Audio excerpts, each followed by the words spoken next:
Hello, I'm the One Nerd, and it's going to be a Console.log vlog, which I've not actually done for quite some time. And it will be, as usual with those, it'll be these vlogs are where I talk about a certain subject. So it's more of a vlog type format that I do as opposed to tutorial or covering a specific technology, what have you. Anyway, today I'm going to talk just a bit about the job market for the last 2 years, really, and just some of this might be retreading old ground a bit, but I just thought it'd be worthwhile to talk a little bit about my own subjective experience of looking for a job role, how the market feels, and just add some of my own experiences of that. So the long and short of it is really it's definitely a lot tougher for the last 2 years. All the perks that once existed with this job, and this sort of career path, have been reduced. There's obviously been the tech layoffs, which I think have had quite a substantial effect on the market as a whole. And though it remains still quite a fairly lucrative career, fairly lucrative thing to get into, I don't really think many people would argue it's as guaranteed or as safe as it maybe once was, say, 5 years ago. Obviously, big tech, work for something like a fan company. It's a lot of people are sort of giving up on that dream. Like for myself, it never really was something I wanted to do. Obviously there'd be certain good perks to working for a big company, but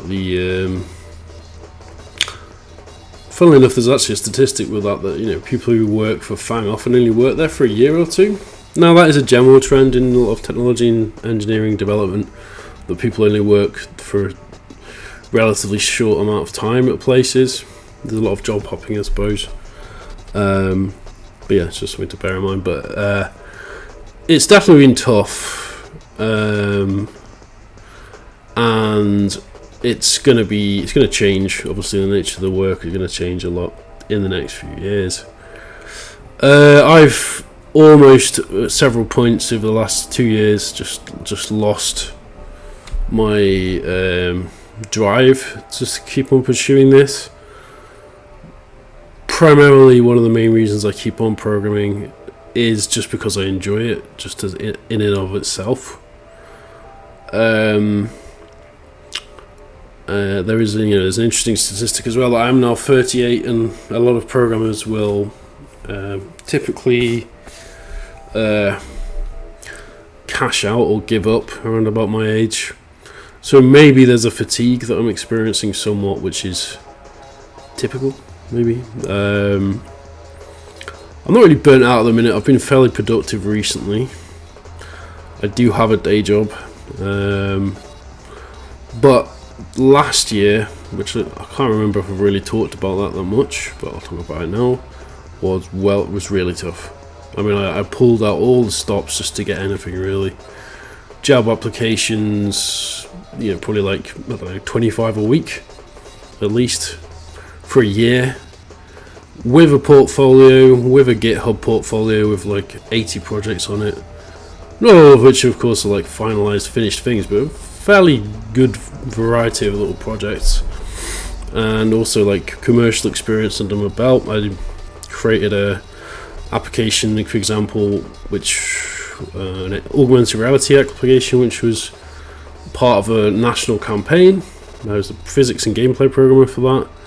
I was a solo principal programmer on another augmented reality app, which was launched at COP26, as well as a front-end engineer for basically 2.5 years for a games startup, using React, developing with React. So it's not like I'm basically at essentially probably senior level, mid-senior level, probably more senior and I couldn't. And I've got a portfolio with GitHub with fairly up to date projects in a variety of full stack technologies: Node, React, Vanilla JS, obviously, A-Frame, Free.js, graphics programming, HTML, obviously, CSS, all of it, all of the stack that is commonly associated with doing front end dev and programming. Yet still, the environment is not the same. I think in a lot of ways I see a lot of people trying to cope. That's why I think maybe it's a bit cynical, and maybe this is a form of cope, but it's really different. It's really changed. I mean, even now, for if I was to apply for, just general front end engineer roles, it's I imagine it would still be also tough, because when I was doing that, like I said, fairly consistently with someone to back me up, a bit of work in the commercial sector, a bit of work contracting, even doing niche things like the augmented reality development I've done, which includes platforms like 8for I've worked alongside that, Free.js custom coding, even a bit of shader coding. I'm not an entry-level programmer, and when it comes to WebXR related work, I'd say I've got a pretty good niche expertise in that. But still, I guess the direction of programming related jobs in general has shifted a bit. Obviously, the AI hype has really gone into full swing in the last year, and that's going to primarily be C++, Python, and a lot of very advanced mathematics, which would just be. I haven't got that expertise. I have been working with AI tools just to get my head around them, mostly image diffusion systems and more the art side of things, and a bit of 3D generation. But yeah, that's really the elephant in the room, is that AI has possibly caused job losses. We don't know how much yet. And I'm not like a doomer in the sense I don't think that AI is going to take away the programming role, but it definitely has been disruptive, I think, in regards to jobs in some respects. I think the big tech companies probably wouldn't admit this, but I do think there is part of the layoffs are because they're going to try and risk on the generative AI being able to replace entry-level programmers, certainly, people who may be doing a lot of UI and sort of grid-based design, basically, on websites, web apps. So, and that, one of my job roles, that was primarily what I was doing, really. It was dealing with an API, developing an API, but also sort of your general front-end React work, so making sure things are responsive, making the colors pretty, working on functionality, state management, making sure everything works, debugging features, feature requests, and some more experimental stuff sometimes. But probably, I guess 40%, well, maybe 30% of that work can now be automated a lot more, especially the layout stuff. For the last, since web design and web dev was a thing, we've had different ways of doing layout, and we've always had to have coders, devs, to do that work, because on the surface it seems fairly simple, right, to the layman. You've got I just want it to look like this, but then obviously for the last 8 years we've had to deal with we've had to create things so they're responsive. On the surface it's a simple thing, but you've got so many different display types, mobile, tablet, desktop, different screen sizes, yada yada yada. So it did become an art form, but obviously that, I think that, in terms of doing CSS, that is certainly less of a useful skill set, maybe. And I never was a hardcore CSS guy. I know my way around CSS. I can write CSS, but in all honesty, I've always been more of a generalist, really. With I guess you could say full stack dev, because I know a bit of the back end, but more front end focused full stack dev. But anyway, don't want to just yabber on about. I've certainly found it quite a despondent experience in the last few years because, like I said, I have portfolio, I have projects, I have. If you can go to my website now, chrisgubber.co.uk, you'll see on there, I think it's like 15 or 20 projects which are finished, which work. A variety of things, some WebXR, some React applications, CRUD apps, that sort of thing. And some of these are commercial as well, they're not just little side projects. Some of them are obviously side projects, but I have a clearly demonstratable portfolio of work. My GitHub has actually got quite a fair few interesting projects on it. But I guess, obviously, because we've had all these big tech layoffs, remote work we've had like a nice period of more work flexibility, just a result of many things, COVID. But now it's obviously the business and corporate sector is trying to grab some of that back, and a lot of it's being scaled down. You can find remote roles, like it's still possible to get remote jobs, obviously, still, but the general trend seems to be going back towards hybrid work. Yeah, which, I mean, for myself, like, I don't really have a problem with doing hybrid work. In a lot of ways, I actually prefer it. Like when I was doing the COP26 app, that was hybrid, but I preferred that because I could just have in-person meetings, and we could just get to cut to the chase a bit more rather than, like, Zoom and all that sort of stuff. One trend that I'm just aghast at, and sort of just creates more alienation. There's this now trend for AI filtering in the recruitment process, which I just think it's just bullshit. Is the one way to put it. Like, I've literally seen videos where you have these stupid AI avatars doing interviews, and basically, unfortunately, I think that's really a downwards trend, and that's going to be getting worse. So you can have more filtering of what could often be very good qualified candidates for tech roles being filtered out, just box ticking exercises, or an AI bot that doesn't understand or just misinterprets something you're saying, or just gives you a bunch of questions that are completely unrelated to the work you'll be doing day to day. I mean, this has always been a problem, to be fair. Like tech recruiting, like sometimes you talk to tech recruiters and you're like, I can tell that you have no idea what you're talking about. Like I always get headhunted for PHP roles for some reason because I've done a little bit of WordPress like ages ago.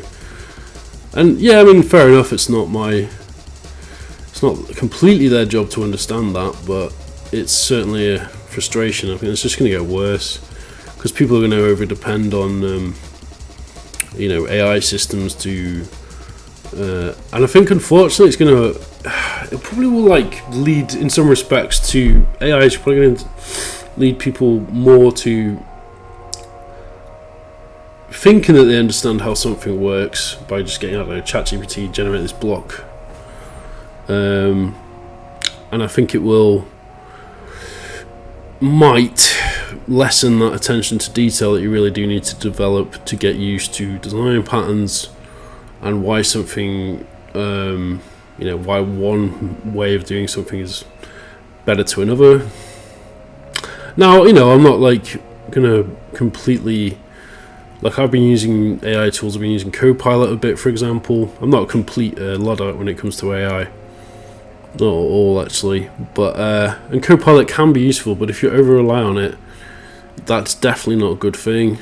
You're definitely not going to really be learning much in the process of doing that. And I think it actually, in the worst case scenario, if you have new programmers who are over relying on ChatGPT or whatever, like Copilot, you are going to end up with worse code bases, with more bugs. View these things as tools, I think, essentially. It's a common trope. Everybody says this, but it is probably the best approach. Still, as to the future of development, coding and stuff, I still enjoy it. I've been doing quite a lot of game dev recently, as you will have seen on this channel. I still enjoy doing that. I still enjoy trying to get better at game dev. I've been doing that.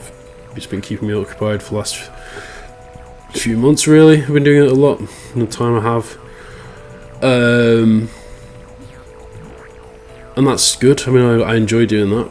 And it's maybe an area I want to pivot into, but it depends. Like, it's obviously a lot of people want to be game developers, so I do try and bear that in mind when I'm, like, you've got to try and, without anything, you've got to have it in a realistic, you got to have a realistic perspective on it.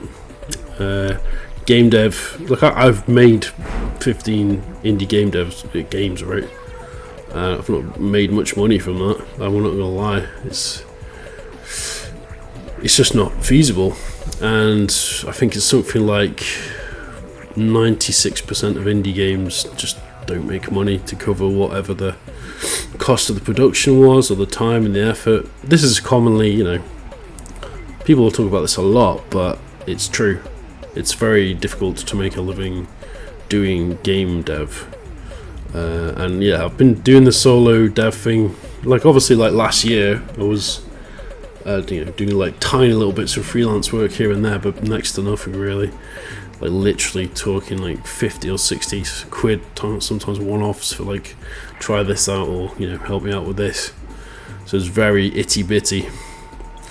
I mean, I'm trying to. One thing I'm actually trying to really get better at is entrepreneurship. I do have a company, like I have a very, very small company, Alien Rabbit, which makes physical media, but also I have been working on my own little software projects and trying to promote them. But again, you're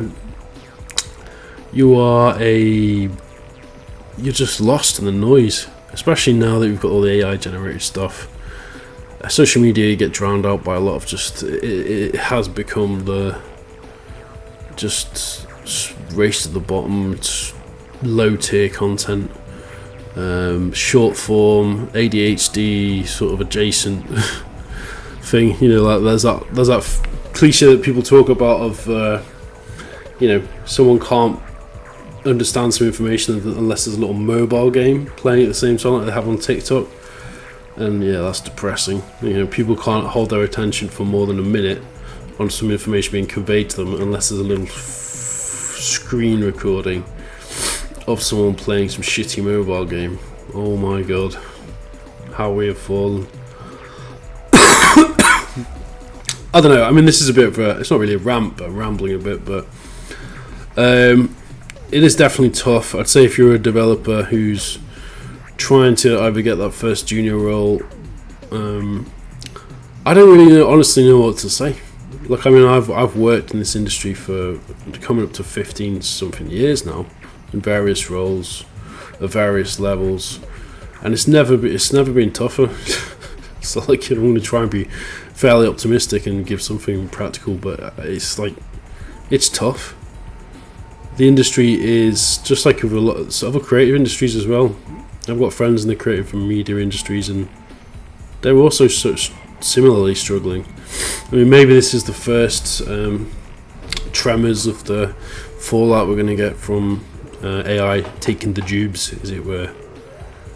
And I think I think it is. Like I've heard more and more. I look online or get recommended random videos. I think it is having a it's quite a seismic shift going on in all these industries towards generative AI tools. And like I said, I'm not against them. I use Leonardo AI, I use ChatGPT a bit, I use Copilot. I'm not against these tools as a thing. One thing I do worry about though is potentially that a lot of companies and agencies will just over rely on it. Due to the funding that's available, the grants and everything, and just the venture capital and stuff, such, they'll over rely on it, and it'll just be another. But then probably not. There is some justifiable hype in the AI technology. Though I have to watch a video recently that suggests that it might be plateauing in terms of the efficiency and everything else, like how good it will get on Computer File. It's quite an interesting video. I'll probably link it below. I don't know what this is. I'm just sort of wanted to do another Console.log vlog. I wanted to chat for a bit. I'll go back to that. If you are a developer and you want to, I don't know what to say. Obviously, do the common sense stuff. Make a nice portfolio, quite flashy, showcases your best skills. Showcases the technical skills and how you. Also, soft skills is important to show too. I think sometimes I struggle with that a bit, like just in terms of like showing how I've utilized just communication skills, keeping people in the loop, being a nice person in general, sort of thing, working in a team. But yeah, I mean, like, it just feels like a bit of a. The space just feels like it's increasingly full again as well of people who are grifting. So it just feels like there is just more of a superficiality as well to the space in some respects. Whether that's from AI generative tools or just obviously people are desperate, so they're just trying to grift more. Which is fine. I mean, we live in this information space. We need to try and make ourselves look as good as possible and everything else. But I've always thought that being part of a developer is don't try and bullshit your way through thinking that you know something when you don't. We've all been guilty of that to some respect, but I think it's something you want to avoid in general. If you don't know something, you should just either say, well, I'll go and find out about that, or admit that you don't know it, right? It's just silly not to, really. People don't want to, there's unfortunately there's big brain syndrome a lot in the dev community, so people, most people in the dev community do have big brains as well, but it's like a thing, it's an ego thing sometimes that people don't want to admit they don't know something, or they're not sure of something, or they're not, everyone wants to sort of be the best. And this is something that, even when you're going back to like being at university, it's something like big brain instead of big dick syndrome, it's big brain syndrome. Who's got the biggest brain for this? Which is inevitable, especially in like a knowledge job like this. Coding is, I guess. But it doesn't really benefit anybody, I don't think, in the long run. Someone being able to demonstrate their experience and being able to harness their skills is a good thing, obviously, but I don't know why I've gone on to that. I guess in general, just as a bit of advice, then don't be that guy. If you're best dev teams I've ever worked in, it's like there's a certain level of interdependence, mutual aid sort of thing. So if someone doesn't know something, like I worked along with a back-end engineer, one of my previous roles, and if I didn't know something, he'd just assist me and help me out with it, right? And then vice versa. And that's just common knowledge, really. And now I'm rambling a bit. I'm going to leave it here because it's already a 20-minute video.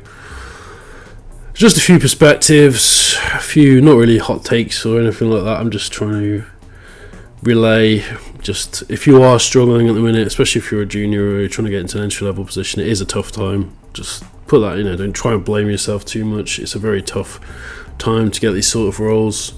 There will be a future for programmers. It's not all over. It's not coding isn't going to go away.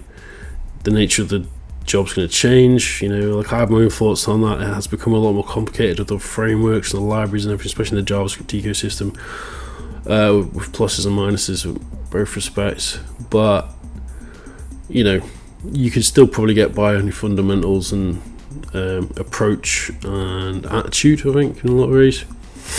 Anyway, I'll leave this here. That's Console.log vlog. I'm Noah Nerd.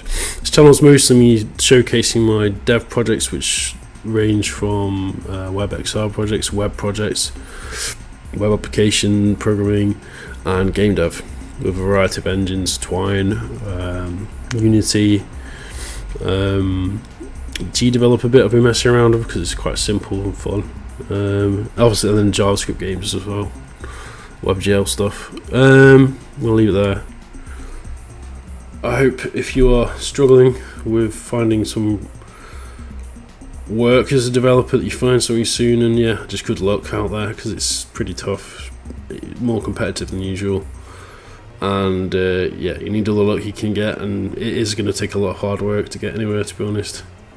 Like before I found my job, it was like literally a year of just pure, just like grinding it for a year, and then trying to keep myself busy, waking up every day like feeling pretty depressed, to be honest. I was back at my parents then as well, so it's just like mega depressing being 37 and being at your parents with no job, out in a computer science degree.